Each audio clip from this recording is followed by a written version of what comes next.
Hello, everyone. This is Zorina Dimitrova, host of the Grow and Learn podcast and of the Heal and Learn YouTube channel and Heal and Learn channel on other platforms. Today, I have the pleasure to welcome again Nicolina Werther. She's been with us a few times. We've talked about success for sensitive people. She's also a coach in embodiment, in trauma healing. She coaches individuals and companies in achieving their goals.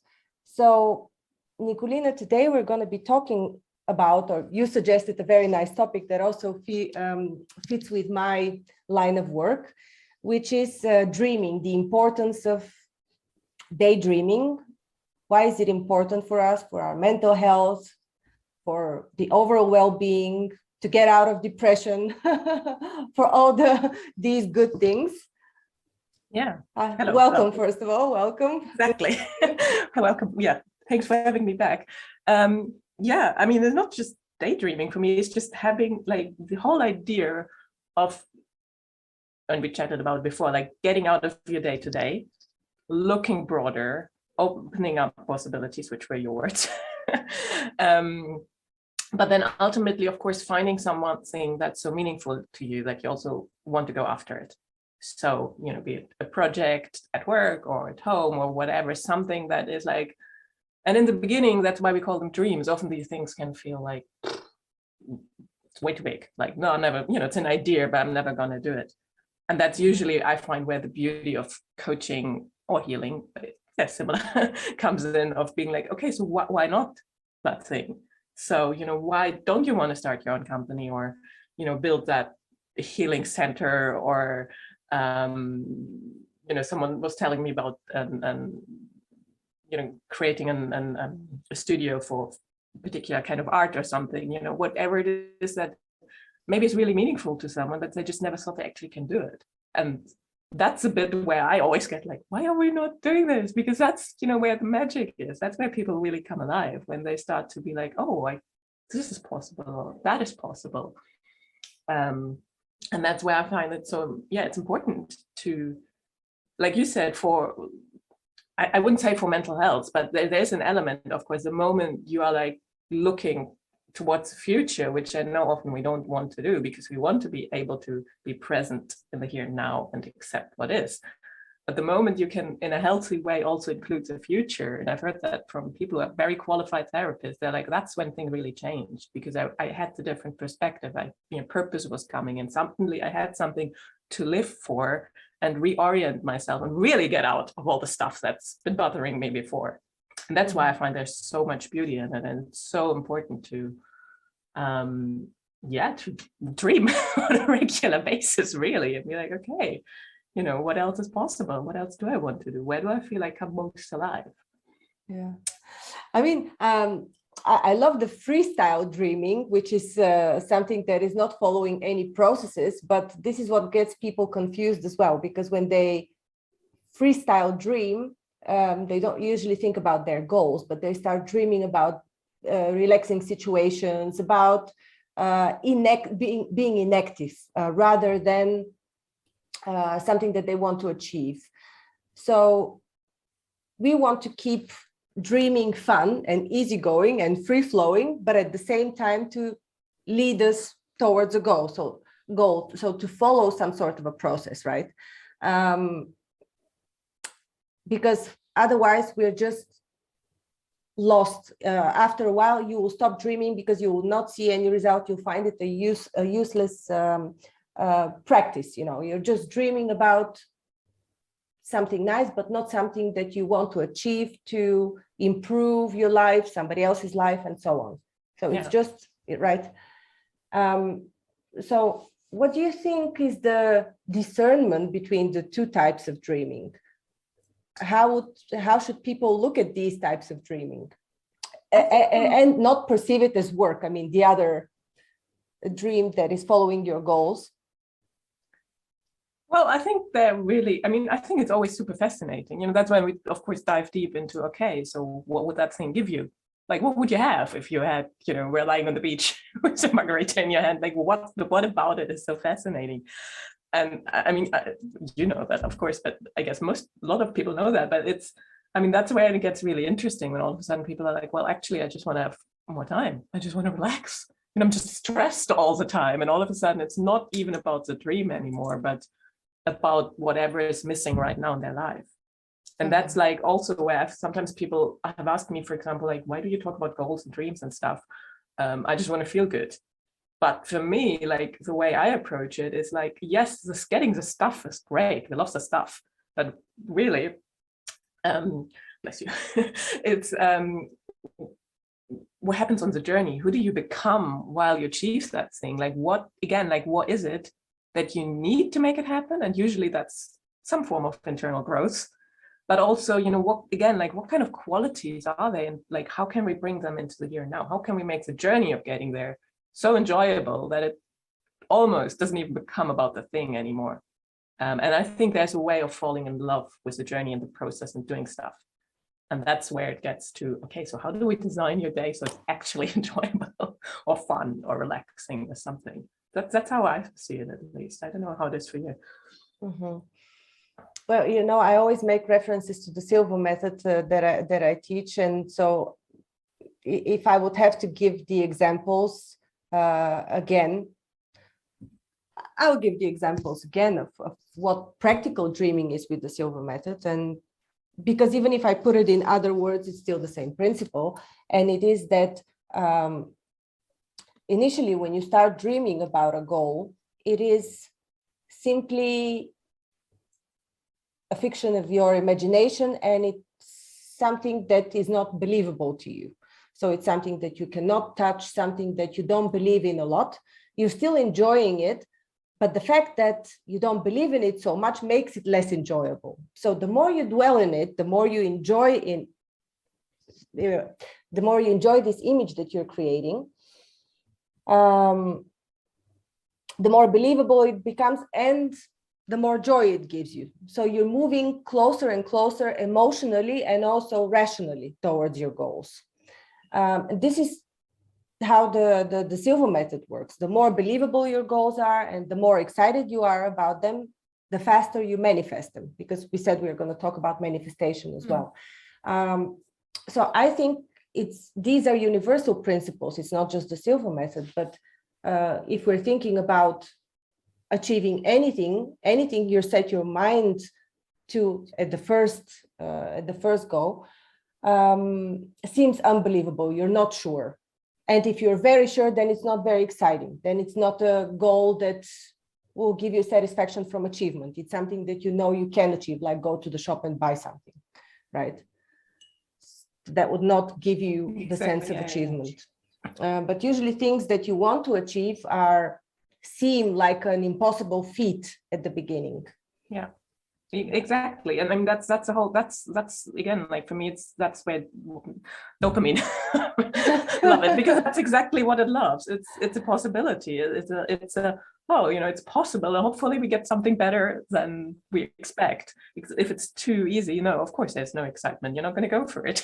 Like you say, you're not going to go to the shop and buy your bananas. It's not very exciting. Yeah, exactly. But that's what I mean. Like, that's the bit that drives us to do something, to get into action. The bit that we don't know yet if it's actually possible. That's the only way that you can really, or at least in the beginning, kind of get your wanting to do it. And that then, of course, and yes, over time we build it in habits and routines and all that stuff to maintain things. Yes. But that's then, like I said, also where the growth happens. It's if something is so outrageously inspiring to you, you will go to some lengths to make it happen. And that's when really stuff happens. Because we know that if you don't go out of your comfort zone, not that much is going to happen, really.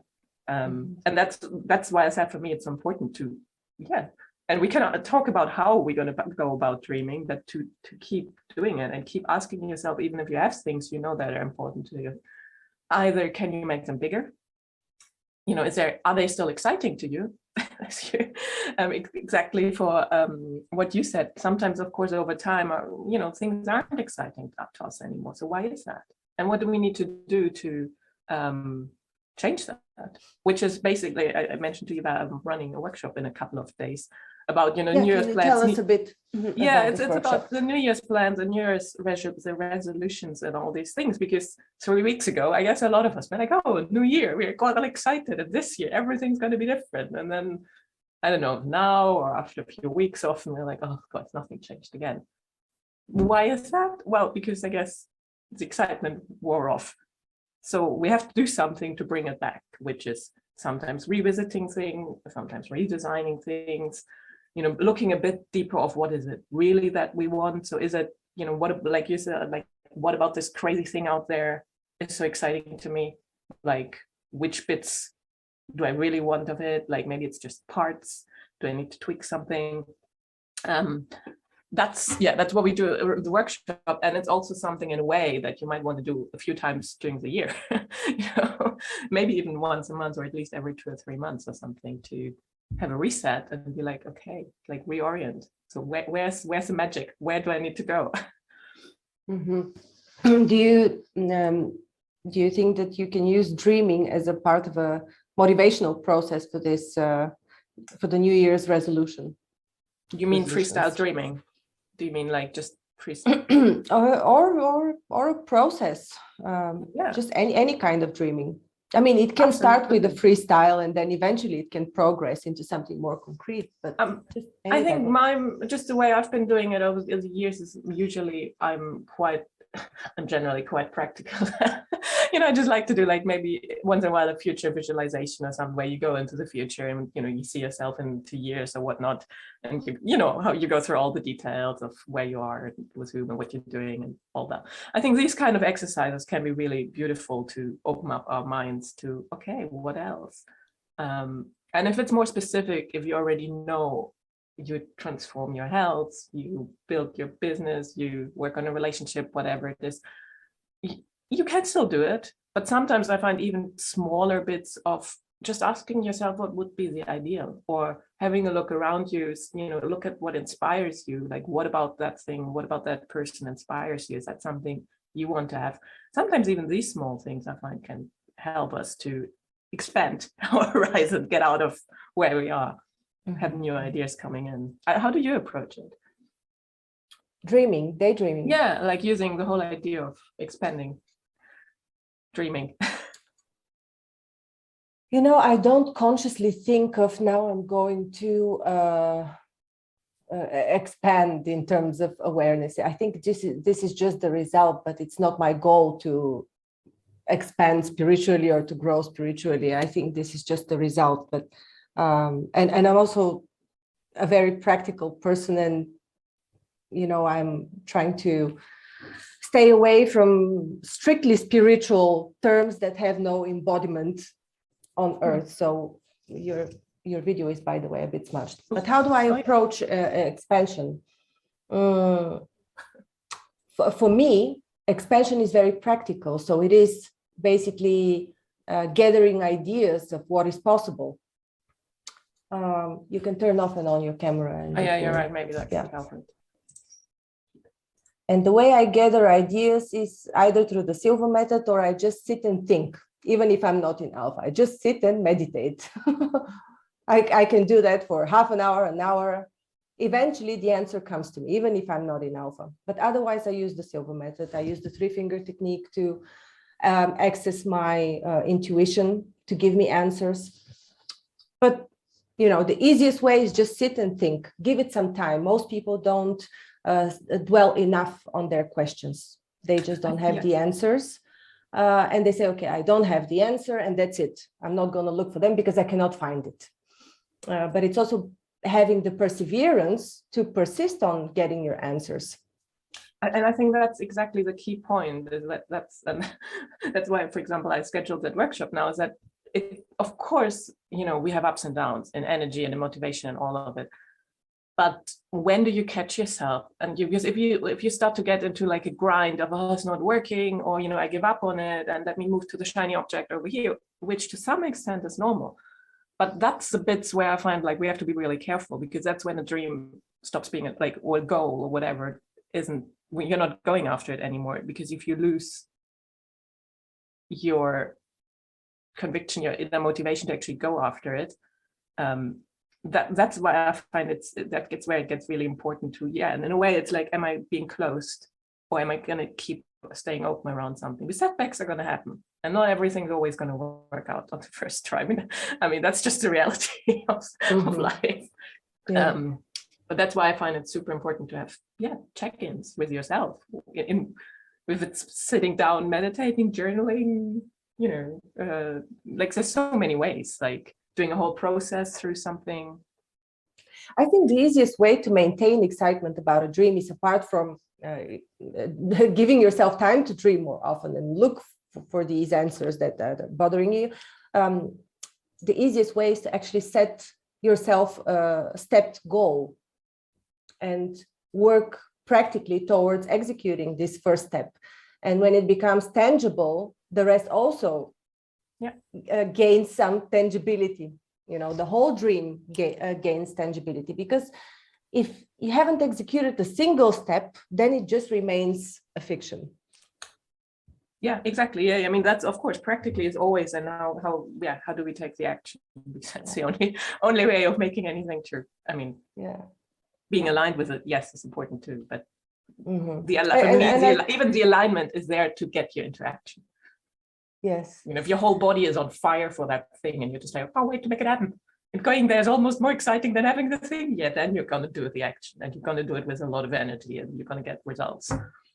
And I think this is where processes, I think this is where mindfulness and other type of processes become very useful, because usually what we tend to do is we see the dream as a whole chunk. We have no process of breaking it down to what level, what is, what kind of prerequisites should the first step correspond to, and the first step should always seem achievable to you. So you should give yourself something easy and yet excitable.